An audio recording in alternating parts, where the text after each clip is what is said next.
What is going on, guys, and welcome back to Touchdowns to Home Runs. My name is Bernie. Thank you for joining us today on the Touchdowns to Home Runs show. Hope that your day is going absolutely fantastic.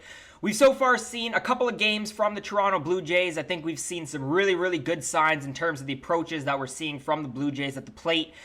We've seen everybody in the rotation now at least one time through, and I think also some really positive signs coming from the bullpen as well for the Blue Jays. So today we're going to break that all down, just sort of what I've been seeing from the Blue Jays in the early part of this 162 game season, and potentially a Blue Jays team that could work themselves in towards a playoff position.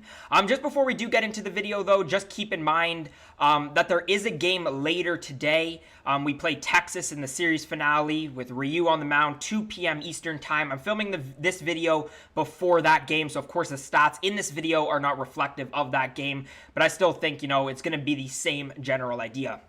But let's start with what we've seen from the lineup, and I think at the plate we've seen some really good approaches in terms of the Blue Jays, not necessarily being less aggressive, but in terms of them sort of having a more selective and refined approach. We have a lot of power hitters in this Blue Jays lineup, and what we've seen from the Blue Jays hitters, particularly guys like Grichuk, Vladimir Guerrero Jr., who are after really hot starts, are using more of an opposite field approach. And what that does for you is not limits your power, but it helps you sit back on breaking balls. It also helps you sort of keep your hips closed. And I think, again, we've seen big steps in the plate from both Grichuk and Guerrero.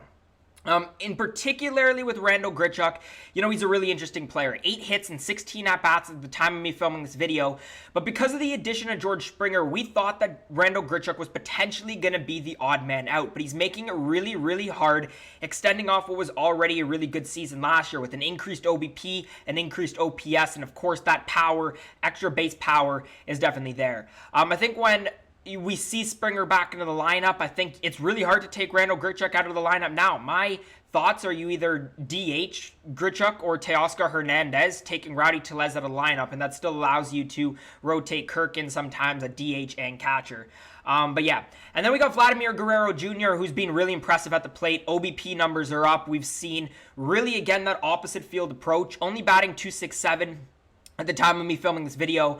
But what I thought was really impressive, I think it was the home run he hit on Saturday, 107 miles per hour to that short porch opposite field at Yankee Stadium. But he didn't just hit that home run because it was a short porch. It went out at 29 of 30 ballparks in Major League Baseball. But again, the lost weight of Vladimir Guerrero is just so exciting for Blue Jays fans. And I think we've seen that in both the defense and what Guerrero has done so far at the plate. Bichette was struggling a little bit. He hit 2 home runs yesterday, his first 2 home runs of the season. Strikeout numbers are a bit high right now, really with the entire top of our lineup, but I think these are some really good hitters when you look at Bichette, Simeon, and Bichette at the top of the Blue Jays lineup. And I think they're going to end up figuring it out. They definitely have the power numbers like we saw with Bichette again yesterday in the loss against Texas. The one thing that I do want to say about Bichette, though, is I want to see him clean up the defense. We've seen him sort of not short arm as many throws, but we've seen him bobble a few balls at shortstop. And we knew that, he's very athletic and definitely athletic enough to play at the shortstop position. And I think his defensive potential is very high. He's just got to get the more reps and really clean up what he's doing defensively.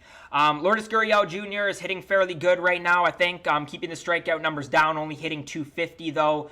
But I think Lourdes Gurriel is a guy who, as long as he stays healthy, the more and more games he plays, he's a fantastic hitter coming from a very good baseball family. You got Teoscar Hernandez hitting okay as well. You got Marcus Simeon at the top of the lineup. We've seen him get a couple of stolen bases both in the same game. We've seen him hit 2 home runs as well. It's just the average isn't there. And from the lineup, obviously, we're going to need, or batting at the top of the lineup, we're going to need him to get that average over, of course, 182. But I think he definitely will. And the OBP right now only at 217, right? Not a guy who's walked very much, and a couple of strikeouts as well. Danny Jansen, I think, it's up there if he's going to end up, rotating with Kirk. I think defensively, he's definitely the best catcher that we could have for some of these questions in our starting rotation. But I also like Kirk at the plate, even though he's yet to get a hit. And then you got Bichette not hitting great. And of course, Rowdy Tellez, I was saying before, has not had a great start to the season at all. Let's flip over to the pitching. So again, we've seen everybody already one time through. We'll start with Ryu. In his first start, we saw him go 5.1. Gave up a big home run to Gary Sanchez. But overall, I thought we saw some really good signs from Ryu. Only allowed 2 runs, which was to that home run, but I thought he, for the most part, kept the Yankees lineup off balance. I thought he did a great job of locating his pitches, especially his off-speed stuff. The big start that I think we saw was from Steven Matz, went 6.1, only 1 run. He had 9 strikeouts. Our season high for starters last year for the Blue Jays was only 8 strikeouts, so Steven Matz already beat that. We always knew Steven Matz had the stuff. Mets fans always were really invested into Steven Matz because of that. And I think, if Matz can keep the walks down and keep those strikeout numbers up, I think he could be a big pitcher for the Blue Jays in this rotation as long as he's limiting those base runners and the whip. TJ Zoick had a very good start, and I think, with Tanner Roark didn't do great yesterday. I think when Robbie Ray comes back, you're talking about potentially Zoick now being your 5 starter as opposed to Roark. I didn't like Roark. He got hit very hard in what I don't think at all is a very good Texas Rangers lineup, except for the top of the order. And Zoick, has some potential. He doesn't throw very hard, but he's good at locating his pitches. His stuff looked very good in his first start, and I think if we can stretch out Zoick a little bit more and keep those walks down, I think that he could be a pretty good 5 starter for us as well. We also saw Stripling, 3.1 innings, did not do very good. And then in the bullpen, I thought, the really big one that we saw was, of course, Julian Merryweather. 2 innings he's pitched in the 9th. A high strikeout guy. He's got the velo there, but it's not just the velo. It's his ability to sneak in those extra off-speed pitches, and he takes so much miles per hour off of his changeup, which is just such a big difference because you're talking about a guy who's got like an 80-mile-an-hour changeup and a guy who can hit triple digits.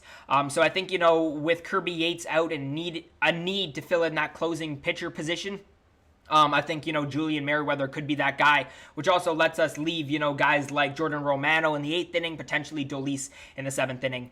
And then, we've seen some other guys. We saw Tim Meza back from his injury. I think it was Tommy John before. He's looked pretty decent so far. Ryan Baracki ticked up his velocity. Off-speed pitches still look very good.